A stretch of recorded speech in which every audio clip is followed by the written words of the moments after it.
Hey you guys, I want to give a quick shout out to the sponsors of the channels, Dueling Guard, Sleeve Chief, and Imperium Duelist. Check them out in the description box down below and use code SAKO for discounts on all of them. Hey guys, Lucas Soccer here. Today I have a meta tier list for the 2025 NAWCQ and National season. This is going to be right after the release of Duad. This isn't going to have any of the cards from Justice Hunters in it. That's going to be coming out at the start of August, so this is slightly before then. Mainly what you guys are going to be playing for the NAWCQ if you're in North America, or if you're in a different region than your nationals, your country's nationals. It's got pretty much every deck that I can think of, every deck that is coming out, as well as all of the decks that are currently played in the format, even if they're not the best decks. I just want to go through all of them, give my opinions on the decks. This is going to be a little bit of a longer video, so buckle in. If you guys want to skip to the end, totally get you. I'd probably do the same thing in a lot of tier lists just to see what the list looks like. If you want to know exactly what I think about it, you can like scrub through the video to see where I found, like where I talked about your deck specifically. If you guys want to go find that, then you can listen to my explanation of it. Starting off, we have Pure Mitsurugi. I think this deck is a lot better than I originally gave it credit for. The only issue with this deck is it is a little bit inconsistent. It does lose to Droll, and with Bestial seeing more and more play, it's really easy to punish this deck. I don't think this will be the best deck for the NAWCQ or this season, but it does have one thing going for it that I really like, which is the fact that this deck can play Impulse, and Impulse is such a powerful card in this format, especially going into like what is expected to be the best decks for Nationals. The best decks that are like the two beat decks is going to be Mitsurugi Ryzeal, and it's going to be Malice and Vanquish Soul and Lunalight. Those I think are the top four decks that are going to be predicted for either winning the event or doing very well in it. So having a deck that's set up to beat those is really going to be what the key is for this. But that's really all my thought is for the Mitsurugi deck. I think you can play this deck pretty successfully. The only thing is that you will get punished. Vanquish Soul is a really big punish if you play into it, because the Mitsurugi cards aren't good into the Vanquish Soul board because of the field spell and the trap. But also they play so many Bestials. If you look at any of the current and like successful lists for Vanquish Soul right now, they're playing anywhere from like 3 to 5 Bestials in their main deck, and some of them are even playing Crow in their main deck on top of those Bestials. So it's tough. Definitely a tough situation. Moving on, we have Armagia. I think this deck is cool. I don't think it's playable right now. I will say that reading through the cards, I think the cards have a very high card quality. The cards themselves, they do a lot, and they're very good cards. The problem is they kind of miss the function of getting to a good board, right? They're missing boss monsters, basically. They will keep printing support for this deck, and eventually this deck will probably be tier 1. If not tier 1, then a very good tier 2 deck, right? But as it stands right now, there's not enough good boss monsters to facilitate the use and value that you're getting with these cards. So right now we're going to stick them down here in tier 3. We have White Forest. White Forest is actually a card, a deck really that I vibe with. It gives you a lot of different assets, plays with them. You can activate their effects and you can send something and then get to the D-Bells. And the D-Bell cards are very good because I don't know what the White Forest cards do. But yeah, on a more serious note, I think it's actually good. I think that this deck is definitely underrated. My only issue with this deck is Droll. If you look at all of the decks, they're all going to play Droll, man. It's just going to be really tough if you're taking this deck to Nationals. I think that you can successfully play through a lot of different situations. Like another thing this deck has going through it, Fuwalos almost does nothing, right? You are going to end with a great board, giving them either 0 or 1 draws a lot of the time. Fuwalos on your turn, though, or like on their turn. So like if you make your board and they Fuwalos on their turn, you're going to have to give them a couple draws just to disrupt them, which is a little bit cringe if people know what to do against the White Forest deck. But nonetheless, I think this deck does have things going for it. It's definitely better than Armagia. I wouldn't put it in tier 2 just yet. I think it's probably the highest tier 3 deck possible. But I don't think it breaks that barrier to get to tier 2. I don't think it pushes any higher than that. Blue Eyes. I hate this deck. This deck's... Honestly, my full opinion on Blue Eyes is this deck's terrible. If you don't win the die roll, it feels like it's nearly impossible to win the game. And Master Duel, it's totally different. And I may have just a bad taste of Blue Eyes in my mouth because the Master Duel event had me play against Blue Eyes for like 72 hours straight. And honestly, I just don't think that this deck is very good in a best of 3 situation where you really just hope to win the die roll and there's not like equalizing cards that kind of pull you out of you losing the die roll. But it's still better than Armagia. And honestly, let's go ahead and adjust Armagia. I'm just going to put this down here in Homeless for right now. This deck's actually unplayable. We're just going to readjust that, put it in Homeless. Chimera is a little bit better than Blue Eyes, but it kind of suffers from the same things that White Forest suffers to. You're going to get Drolled. You're going to get Fuwalos. The only thing that this deck has going for it that White Forest does not is Purerisal really doesn't do that much versus White Forest. Purerisal doesn't do that much versus Chimera, but Purerisal absolutely destroys White Forest. It hurts really bad. You got to give them at least 2 draws just to get to like a decent 2 disruptions, 3 disruptions with your engine. Whereas Chimera, you can give them 1 draw sometimes. Sometimes you can give them 0. So that's definitely something that has going for it. But it's just such a go first turbo deck. Same as White Forest. White Forest does have some cool plays going second, but it's a go first deck, you know. And so these decks are hindered kind of just like how they're hindered by the fact that their cards are so designed to go first. There's not much applicability for going into boards with them. As well as the non-engine room in the decks. Like Blue Eyes, it can really only play like 16 non-engine. Chimera can maybe play like 9, 12. And White Forest is like 12 as well. 13 if you count Foolish Barrel Goods with like Blackout Laugh. It's anywhere from like 15, 16 if you're counting those. But those are like mainly starters for the deck. But that's like the main things that are keeping these decks down is that they have no ability to go in second because of their minimal amount of non-engine. Life Twin, Evil Twin. I think this deck is really good. I think it's a really slept on deck. It's super cool. King of Lames played this at YCS. It was either Houston or Providence, and he did good with it. I think it's like super cool. I think it was, I don't remember which one, but it's a really cool deck, honestly. It has a lot of non-engine spots, like a lot. It can play through a lot as well. It plays Fiendsmith cards in it, which is super, super fantastic for that like grind game aspect of the deck. And then it gets like a really powerful board. My only grievance with this deck is that going into boards, the engine itself is really weak, but you have so many hand traps, it kind of evens that out. That's how this deck's a little bit better than the decks down in tier 3. So that's why I placed it a little bit higher. I also think this deck is more consistent than these other ones down here. Going forward, this is pure Ryzeal. A lot of the pure Ryzeal lists are going to be playing a small Dodo package. They're going to play 3 Dodo Warrior and 1 Giga Glove something, whatever his name is. That guy that you send off of it who summons himself back from grave. A lot of the pure Ryzeal decks are going to be playing that engine in here as it's a full starter that doesn't lose to Droll and requires very minimal like bricks. It's 1 brick to 3 really good cards. And the thing is that once you use the engine, it's not immediately dead. So like if you use the Dodo stuff on your turn 1, and for some reason the game continues further than that, if you draw into another Dodo Warrior, it's still a line of play because you can send another copy of itself, and then that glove is still in your graveyard to summon back. So it like has longevity to the engine as well. And I think that really gives pure Ryzeal the boost it needs to be a very playable deck in this format. You can get up to like 16, 17 1-card starters for the deck. And then with that, you can play anywhere from like, depends on like how many starters you actually want to play, but you can play upwards of like 19, 20 non-engine in the deck. With Plasma Hole, I think it's phenomenal. A lot of the boards you're going to be going for, they're either going to be hand rips if you open like the 2-card combos with them. It's where like you're Ouroborosing them twice. You're going to end with Detonator, plug in the trap, field spell, everything. And then during your opponent's turn, you're going to have that trap to pop something, and you can actually use the trap to banish and go into that new rank 1 that I was showing you, the F-Zero Zexal guy. That guy is phenomenal. But I really think that gives pure Ryzeal the boost it needs to become more prevalent in the metagame. And the fact that it plays so much non-engine, I think pushes it somewhere in between Live Twin and White Forest. I'm going to go ahead and put it back here at tier 2. Another thing that you can do with this like pure Ryzeal deck is you can play Protoss in there with Small World. You can use Small World as your consistency card. The only issue with that is you lose to Droll so incredibly hard. And we're really trying not to lose to Droll. That's why we're playing the Dodo cards, right? With Droll being in the format, it is a little bit tough for this deck because all of your consistency cards are going to be Drollable except for Dodos. And like your engine does get stopped. But through Fuwalos, this deck is phenomenal. Like, absolutely my favorite deck through Fuwalos.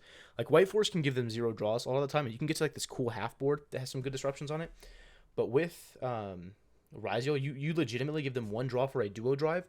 You with duo drive, field spell, plug in a trap, and, like, you're going to get, like, a pop off of the trap. You're going to get a negate off the field spell. You're going to plug and revive something. You're going to get follow-up off of that. The trap is going to make a detonator on their turn. You're going to get 3 pops off the detonator. Off 1 card. That's follow-up too, and you're going to get a draw off of the field spell.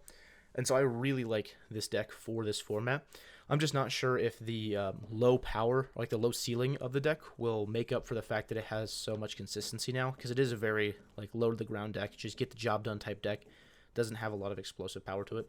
But it does have extra Ryzeal in it, so it is pretty decent at breaking boards. I'm going to stick it right around here at the lower end of Tier 2. Lunalight. I think this deck is so cool. I really think it's tier 1. One major thing that everyone was concerned about this deck was how you can play through Imperm. Something that most people have not figured out. If you normal summon Gold Leo or you summon Gold Leo from your deck and it gets Impermed, like, what are you going to do? A lot of the time, you need, like, 3 cards to play through it. Two additional cards to play through it, right? So it's a 3-card combo just to beat 1 Imperm. I think I've solved that problem. I think I've looked at things a little bit differently than how other people were. I've talked with Yassine about this deck a lot. I don't know if he's planning on playing this deck or what his plans are, but he's looked at the cards a little bit, so I was talking with him about him. And honestly, I think this deck is really cool, and I think the strategy that I've taken with it is a little bit different than what most other people have. If you guys look at the spreadsheet, a lot of those combos are on there. Actually, all those combos are on there about how you can play through Imperm and things like that. I really think you guys should check that out, though. But this deck is unbeatable. If it goes first and it's able to resolve its full combo, all of the 2-card combos get to the exact same board. It is Baguska, you have a Nibiru in your hand, 2 Ligers, and then you have Cross Sheep with an IP here. And so when you use the effect of IP, you're going to make an SP, probably in the Cross Sheep zone too. So your Cross Sheep's also going to trigger to where you can summon back and get even more follow-up if you wanted to. On top of that, you're also going to have Silver Hound in your graveyard, which is a spell trap negate from grave. If you count all of those disruptions, I don't have enough fingers to show you guys how many that is, but it is 2 towers plus an infinite number of disruptions. It is insane. Really like this deck. Plays through hand traps very well. Only concerns for this deck is it has a pretty rough Vanquish Soul matchup, honestly. The Vanquish Soul matchup is tough because of the field spell and the trap not being able to destroy their stuff, but also they have some pretty decent ways of being able to remove a towers. And so they can also just burn you through it. Borger's a pretty rude card. Just keeps poking you. And so that's like their main outs. They just keep burning you through it. But that matchup alone is kind of what's deterring me from just locking you with Lunalight right now and making it absolutely the center of my attention. I think it's still in consideration for what I will play for Nationals for myself, and I think this deck is very, very good. But definitely, it's slept on. I think you guys, if you have not already considered playing Lunalight, I think you definitely should. You should at least read the cards so you guys don't get mollywopped by them at the event, you know. Going forward, we have Fire King. I think it's okay. Loses to Droll. I feel like I've said that a bunch with basically every deck that we have talked about. Droll is a problem right now. I think that it's better than Chimera, at least. I think White Force is probably better. This deck also has a really good thing about it. Doesn't lose to Fuwalos. Purelia is still decent versus this deck. It's not phenomenal like it is versus White Forest. But Droll kills it real bad. Droll hurts this deck. It also loses to some low impact interactions. So things like Ashes and Imperms just kind of cuts off this deck's consistency and like lines of play because they're already limited. So I don't know if I would play this deck at the this event, but it's definitely not the worst choice. It's definitely not unplayable. Like Odeon, this deck's horrible. If you've played this deck and you've gone second with it, you've looked at your hand and you go, wow, I have engine cards in my hand. They're all purple continuous cards. It sucks. It's really bad. I'm sorry, it's really bad. You can play Fiendsmith cards in this to try to make up for it. It kind of helps with some factors of the deck, but dude, it's just bad. This deck, unfortunately, is not going to get more support to pull it out of the homeless tier. So if you own this card, I think you should sell this card right now because it's like a couple dollars at least. That's more than it's going to get you with you actually playing it. Malice. Malice is definitely going to be one of the higher end top tier decks. One thing with Malice is that Malice kind of, depending on like what build of Vanquish Soul you are playing against, it's going to have a rough matchup into it, as well as Lunalight. One thing I forgot to mention with Lunalight is that Lunalight plays this card called Heavy Polymerization. If you have not read that card, you should read it. The card has gone from like $1 because it has one printing in a 2025 mega tin. It only comes in that tin. It doesn't have like an actual real printing to it. It went from like $1 to like $15 for that spell. And the reason is because that card is ridiculous into boards. It lets you basically fusion for free. You need one Lunalight monster in your hand. You can just start your turn with a 3,800 towers that can wipe their field and attack twice. That outs the entire Malice board as soon as like you put your stuff there. And once you like start going for it, like once you get that Liger on the field, the game is just pretty much over. Malice has a really tough time like outing the towers to begin with. You have to go through like so many extra steps. You have to go through a Cyber's Wicked, then you have to go through an access code. If any of that gets stopped, your backup plan is you have to get to a Hearts of Cryptor. You have to banish it yourself and then summon it back. And if that's the case, like they're just gonna hold their Liger wipe until you do that. They're gonna out it themselves right there.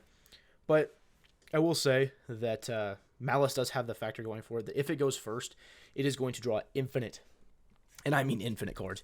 You are drawing realistically 1 off of Binder. You are drawing 2 off of Chessy Cat. You're drawing 1 off of Binder on their turn. All you need to find in order to stop that is you need to find Impulse, which your deck is definitely going to play because Impulse is one of the leading factors as to why you'd play Malice. The deck is consistent. It plays a lot of non-engine, more than some of the other decks here. That's one reason that some people are leaning towards Malice, even for not just like the main event, but for the NAWCQ playoffs.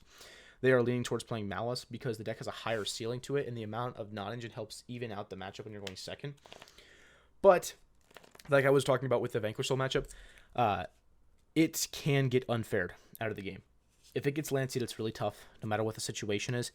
And the Vanquish Soul matchups, they are not only playing that many Bestials and the Crows that I talked about, they're also playing other cards. A lot of them are playing Rescue Ace Impulse in the deck, the one that like tributes himself to someone from deck, with a copy of Fire Attacker, because it's letting them add more fires into their deck as non-engine, but it's also letting them draw into whatever non-engine they want, or more copies of the Ryzeal or their Vanquish Soul cards. That way they can Holy Sue you in the middle of the turn, which is super scary, or Holly Sue, whatever they changed that card's name to. It's super scary. Getting a guy stolen from you in the middle of your combo is like a really, really rough spot to be at. But with that, they also play like Mulcharmies in their side deck. Some of them are citing Fuwalo still, some are citing Pirellia, and some are playing Phantasme. Phantasme is ridiculous in that deck, being able to not only add consistency to it, put back the cards you don't need, but it's also going to find you ridiculously strong non-engine into that matchup like Lancia, and being able to drop Lancia in the middle of your Malice opponent's turn as you get more advantage and consistency is really tough. And that's why I think that Malice has like not the best matchup versus Vanquish Soul. Post side. Game 1, it's pretty tough for Vanquish Soul unless they go first, but post side, it's really tough for Malice, whether it's first or second. Still leaves it in probably the top 3 positions, somewhere around there. It's really tough. Once you get to like the higher echelon of what these decks actually are performing at, they're all going to be very, very similar, very close. Any deck can lose to any deck at any time. And the percentage of wins is going to be like an additional 1 or 2% win rate on one deck's end. So they're all going to be good decks once you get to like this tier 2 platform or tier 1. Salamangreat. Regenesis. Yeah, moving on to Regenesis. This deck's cool. One thing that I like about Regenesis is that you have the fact that people don't know what your cards do. That's another thing I like about Lunalight. I've got cards in my hand now. I don't know where those came from. But Lunalight, people aren't going to know what those cards do. That's like another weighting factor for playing a deck like this, like Lunalight, Regenesis, even Armagia. The deck has going for it that people don't know what the cards do. And that is the leading factor for Regenesis. It's like a decent mid-range deck. It lets you extend pretty consistently. If people aren't going to know what the cards do, so they're not going to interact correctly with Regenesis. But at the end of the day, it's still Regenesis. It's a little bit inconsistent. The amount of non-engine you play is not very high, and things have to go pretty correctly for you. People have to not just like shoot their disruptions. That's one thing about like decks that people don't know about. One thing they'll do, and I am definitely a victim of this, if they don't know what your cards do, they are just going to activate whatever disruptions they have at anything you do. If I go full Malice combo and you reveal like an Armagia card that I've never read, I'm just going to negate it. I'm going to banish it. I'm going to do whatever I want to it. Because the odds are that the reason your deck is a rogue deck is because it's either doesn't have enough consistency, it's not strong enough going second, or it can't play enough non-engine. Those are like the main key factors as to why a deck could be considered a rogue. And if you just start negating stuff, there's a good chance it works out. And so Regenesis kind of falls victim to that fact. If they cut off your field spell to get to your unicorn, and you don't have a 2,500 guy you can reveal to start playing, it's tough, man. And for that reason, I'm going to stick this deck down in Homeless for right now. Definitely better than Armagia, but it's not good. I'm going to put Salamangreat a little bit higher too. I don't like this deck, but it's better than Odeon at least. Pure Orcust. This is going to be Orcust that doesn't play the Mitsurugi engine or the Fiendsmith engine. It just plays the Orcust cards. I think this deck's horrible. I think it does need a secondary engine with it, even to just be like a playable deck. And even once they are playable decks, when you have a secondary engine inside of them, it's not going to be the best deck in the room by any means. I'm sticking this, like the pure build, absolutely unplayable. Like it's down here with like Salamangreat. This is Onomat Ryzeal. This is another deck that's on the spreadsheet that's coming out.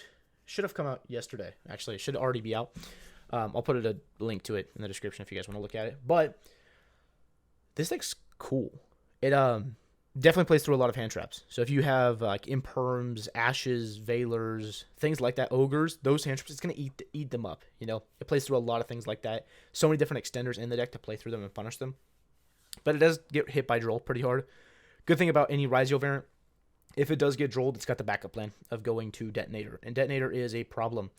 If you play against Malice or Lunalight and you have a Detonator on the field, there's a good chance it's enough to stop them. Not to mention your deck can still play a lot of non-engine.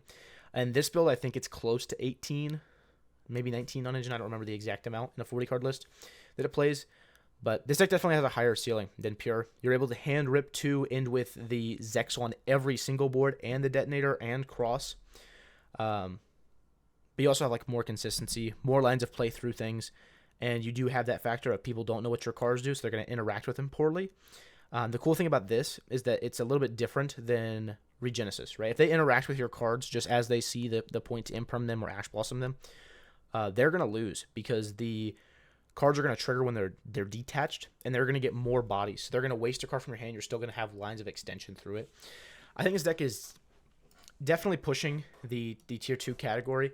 I don't think it is the best deck. I think it's worth taking into account because if you don't respect this deck, if you play board breakers, you are going to automatically lose if you play against this deck. Because one, they're going to set up a card that is anti-board breaker to where you can't target their stuff. They're also going to rip 2 cards from your hand, so they're going to know what you're playing, and you're going to have way less cards to break their board. And they're going to set up a lot of stuff that's hard to deal with to begin with anyways. And some of the combos, depending on like what other engine cards you have as well, you're also going to be able to search Nib.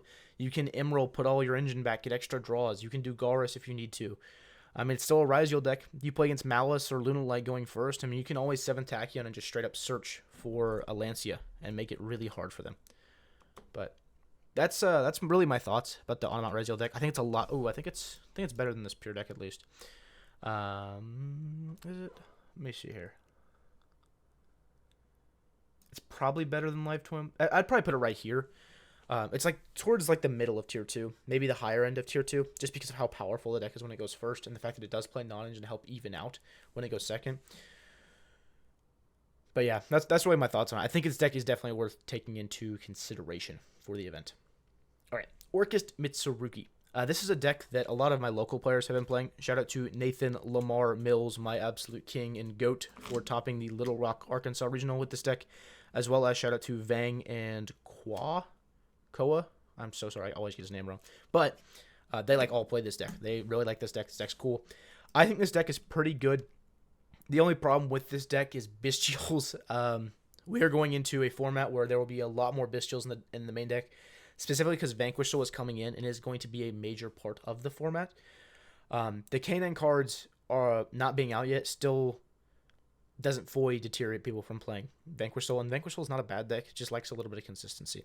But we'll get into that in a second. The main thing is that people will play more Bestials. They're going to play Crow, and that's going to really, really hurt this deck from being able to push higher up on this. I'd say it's probably the lowest tier 2 deck we're going to get to because of how many things counter this deck. Like, it gets Lancia'd hard. It gets Bestialed hard. And honestly, those things are like keeping this deck down right now. Yubel. As you guys know, I am a big fan of Yubel. I played this deck at the playoffs last year, actually, against Pac. Beat him on stream, not because of Yubel or anything to do with Yubel, because of this cool little level 3 monster that makes me gain life points. That guy's pretty awesome. I'm going to play that guy this year, too. He's pretty cool. But right now, I think that this deck is just too far out of the format. Fuwalos pushed this deck out. It didn't even like really need a ban list. It got pushed out of the format because just Fuwalos existed. And then it got hit on the ban list on top of that, and it moved Phantom of Yubel down. You know?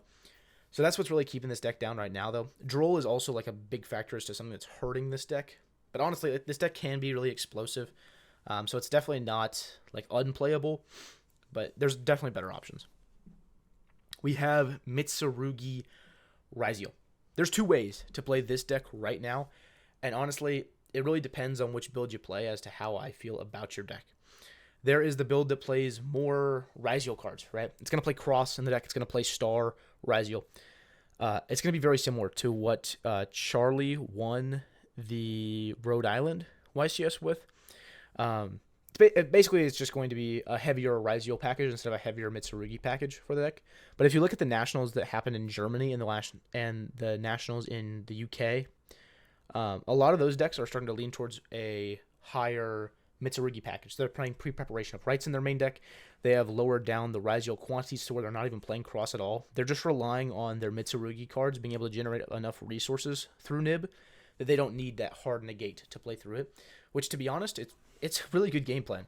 I think that build is currently better than the build that plays cross and all these bad cards going second in it. The thing is that with the pre-preparation of rights build, it does cut into your non-engine amount. But the non-engine they're playing is really powerful floodgates.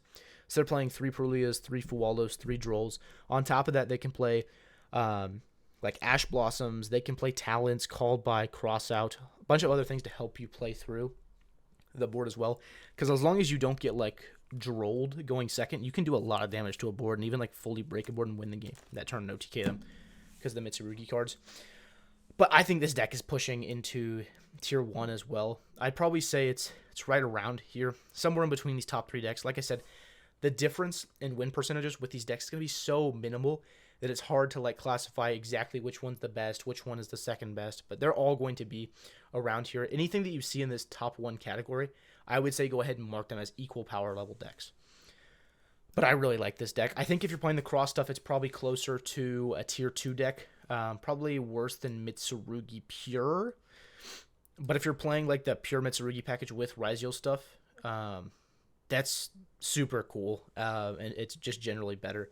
I would put it in tier 1.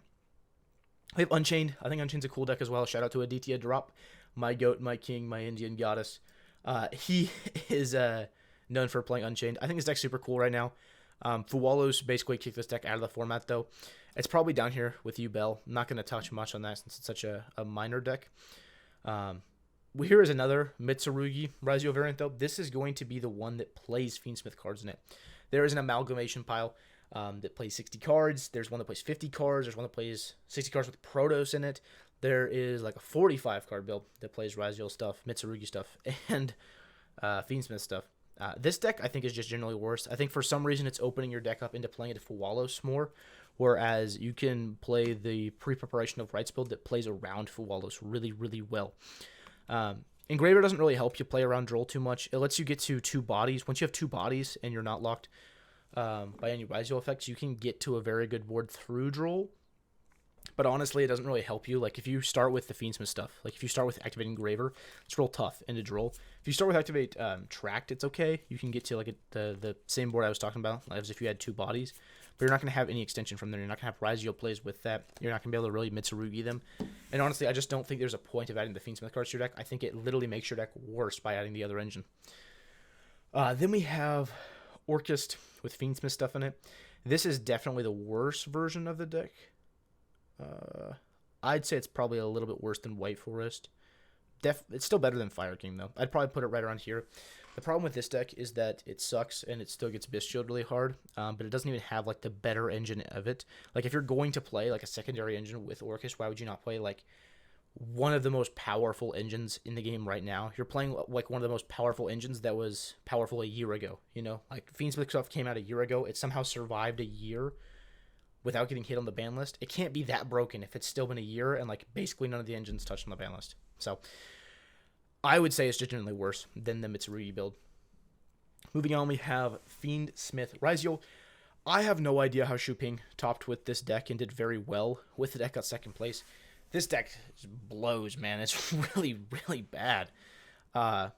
Conflicts, inconsistent, loses to Droll, gets hit by Bestials too. Honestly, I would just not consider playing this deck at an event. It's definitely going to be better than like some Orchest build because it plays Ryzeal cards, right? Any deck that plays Ryzeal cards can't be that bad. If you summon X Ryzeal, you send an aggregator, there's like a 50% chance that you break that full board because that card is so broken. But the Fiendsmith cards aren't helping with that, and in fact, it actually hurts to start with X Ryzeal, send aggregator, because now your Fiendsmith cards aren't going to function. So it's definitely the worst build of Ryzeal, but the worst build of Ryzeal is still going to be way better than any build of Orchest. So just keep that in your mind as I'm going through this. Branded Fusion or Branded Albaz, whatever this deck is, I'd probably put it right here. I've always had a really high respect for this deck. If you guys followed me earlier into my Yu-Gi-Oh career, I played this deck a lot at regionals. I think this deck is very skill intensive. I think if a new player is wanting to get into the game and they are wanting to full hop into the competitive side of it, and if I was giving them a deck, I would give them Branded. I think that's the deck that if you start playing, it's going to skyrocket your technical play, your skill level, and your critical thinking skills farther than any other deck will, just because you have to play through the punishes of the deck, and the punishes for this deck are so hard. If your Ash Blossom, or if your Branded Fusion gets Ash Blossomed, if your Ash Blossom gets Branded Fusioned, it's really tough for the deck, and you are basically on survival mode. And figuring out how survival mode is still 4, 5 disruptions, 7 disruptions, it's a great board. It's basically full combo. Figuring out that on a non-linear line, because you can't map branded combos, man, that's impossible. There's like 70 different one-ofs you could play. It's really skill intensive, and learning things like that is really good. And because of that, I think that Brand is a really hard deck to interact with. Besides Ash Blossoming, Branded Fusion, and Bestialing cards in the graveyard, it's really tough about hand trapping them. Cartesia and Quim are phenomenal cards that just layer the deck so much that it's hard to interact with. I think if somebody's playing Branded to like the highest level that it can be played, that they're going to do better than some of these other people. And because of that, I do put the deck ceiling higher than their other ones. Christian. I think this deck's really cool. I think it's definitely one of the decks that people have ignored over the past couple months. Yassine has been doing really well with this deck. I think he has 3 tops with it this year, which is phenomenal. He just did very well at Quito, very, very well. And he was playing the Horus cards, which isn't even the correct build of the deck. The correct build right now is Millennium, because there's no bricks in them. You can play 3 Singenjin, 1 or 2 Golems, then 1 copy of the Field Spell. All of those cards are going to be starters for your secondary engine. They're going to get to Zombie Vampire, which is going to help you connect it to the other engines of your deck, but they're also really good going second because of Snake Eyes Doom Dragon. That is one of my favorite cards. That card is super cool. You just have 2 guys in your spell trap that are just hanging out there. You get rid of them, summon a Board Breaker that has 3,000 attack. It's basically Pankratops is the way I look at it, but it's also a level 8, so you can continue making your plays with it. That's like the correct way to play the deck with this, though. I think that this deck is probably let's do that. I'm gonna move this back. I think Pure Ryzeal deserves a little bit more respect. I think that Pure Ryzeal is still probably a little bit better than Christian. I think Christian's definitely better than Live Twin, though. So let's straighten that out for tier 2 decks. I'd probably put it right here. Then we have Memento. I know Pac loves this deck. I used to really, really like this deck. The issue is, as I've said for about 1,000 other decks, Bestials are getting really scary. If your Giatic gets Bestialed, it is wraps, man. That is the hardest hand trap to play through. And you can do like other combos that doesn't expose you to a Bestial early with this deck. But in the end, you're still going to get Bestialed. If you look at what Master Duel is doing with this deck, they're doing this really cool combo that actually summons 3 level 5 monsters, and they go into Paradise Smasher. If you guys don't know what that card does, it is really cringe. It's basically like a 91% chance to turn skip you, make it to where you can't activate monster effects or things like that. It's basically a floodgate. But that's what they're doing over in the OCG. Sorry, not the OCG, in Master Duel. And it's still not working to be the best deck, even if they're turn skipping you. I think that this deck is just not the choice right now for the events coming up. Moving on, we have a Mermail. This deck is cool. My only issue with Mermail is that it doesn't have room for non-engine. And even though it's good at going second, it just runs out of cards. If you get interacted with it, they set up enough disruptions. You just run out of cards to keep pushing, even though your cards are really high value. Poseidon's one of the most insane cards I've ever read in my entire life. It sins for cost to be a board breaker. I'm making myself smaller up here, by the way, so you guys have more room to see this. But it sins for cost to be a board breaker and a body. That's phenomenal that it does that. And even then, you just don't have enough cards to maintain the pushes through their boards. That's why you saw this deck not really win in Master Duel, even though in Master Duel it has a little bit higher of a chance to be good, because it has Maxi, it has Fuwalos, has Pirelli, it has all these floodgates that it can play in its arsenal with its small non-engine count to try to succeed going second, and it still is just not working out for the deck. I think it's better than Orcus, though. It's probably better than Ryzeal, Fiendsmith, and Branded. Live Twin's probably better than it, though. I'd stick it right here. This is definitely where I would sit it. I want to talk about Tempai for a second. and then we're gonna go to Labyrinth. Okay, Vanquish Soul.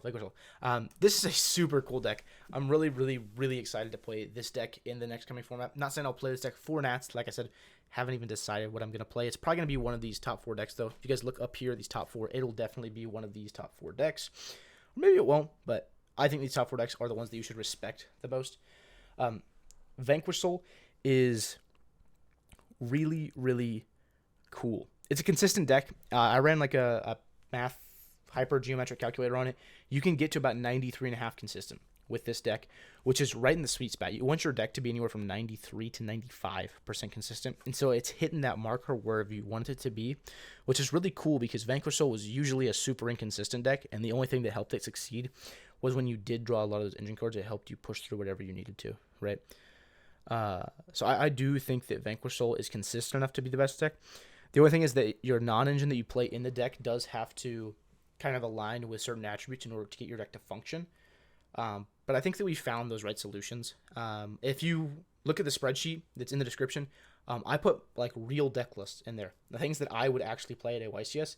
The non-engine may change between when I actually made the spreadsheet and what I play for the YCS, but that's just because non-engine changes like every week. But the non-engine I have in there right now, the one that's posted on the spreadsheet, I think is perfect for right now and what I've tested for. It gets the deck to a perfect point in consistency with fires and darks and earths, and it gets it to be enough non-engine into like a wider scope of the meta that you're able to do a lot of damage into pretty much everything. With that, the deck is also really good at breaking boards. Normal summon Raisin, add, and pop a column, and then being able to link one in case you get hand trapped. Having Holy Soother as not only a hand trap, but it can be like a great extender, board breaker, anything you want it to be, is phenomenal. And I think that this Vanquish Soul deck, if someone gets lucky with it, I think that they have a very good chance to win the event. But that's it. This is where I stand on the 2025 like meta tier list, the format in general. What I think will be the best deck for the NAWCQ. If you guys have any comments, you guys think I missed your deck, or you want any opinions on it, leave them in the comment section down below. If you ask about Flunderies, I'm not going to respond because I hate that deck, and the deck's horrible, and you should maybe play Tempai. That's probably better. But leave them in the comment section down below. No matter what, I appreciate you guys. Thank you guys so much for watching the video. I hope you guys all have a fantastic day. And if you wouldn't mind, like, commenting, and subscribing, I'd appreciate it. Have a good one. Bye-bye.